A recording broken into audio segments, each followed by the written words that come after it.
Power లేని వాళ్ళు power presentation ఎందుకు సార్? మాట్లాడితే గత పాలకులు ఎన్నిసార్లు మాట్లాడతారో ఆ మాటకు కూడా విసిగి వేసారిపోతుంది. గత 10 సంవత్సరాల నుంచి మేము ఏం చేసాం చెప్పండి.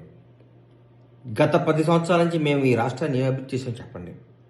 మేం చెప్తాం గత 10 సంవత్సరాల నుంచి మీరు ఏం దోసుకున్నారో, మీరు ఆర్థికంగా ఏ స్థాయి నుంచి ఏ స్థాయికి వచ్చారో, మీరు ఆర్థికంగా ఎక్కడి నుంచి ఎక్కడ ఉన్నారో, మీ నాయకులు కానీ మీరు కానీ మీ జీవన విధానం ఎంత మారిపోయిందో, తెలంగాణ ప్రజలు ఎంత వెనకబడ్డారో, మీరు ఎంత ముందుకు పోయారో మేము చెప్తాం.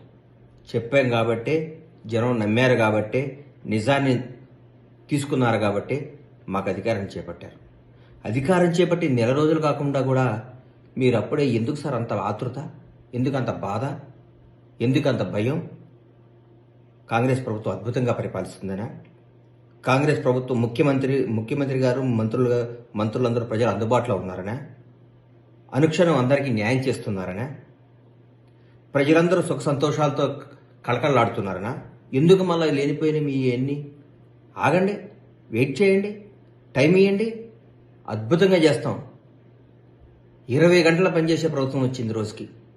అందుబాటులో ఉండే ముఖ్యమంత్రి గారు వచ్చారు, ప్రజల మనసులో ఉండే మంత్రులు వచ్చారు.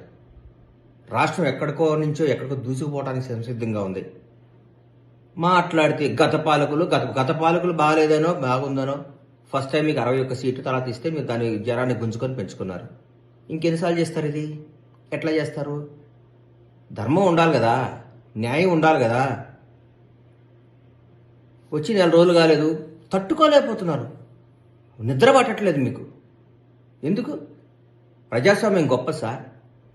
మీరు బాగా చేయలేదు, మాకు అధికారం ఇచ్చారు, మళ్ళీ 5 ఏళ్ల తర్వాత మా తీర్పు చేసి మళ్ళీ మాకు ఇస్తారు. మళ్ళా ఒకవేళ ఇవాళ కూడా చెప్తున్నాం, మేము తప్పు చేస్తే జనం మమ్మల్ని శిక్షిస్తారు, కానీ ఆ పరిస్థితి రానియం మేము.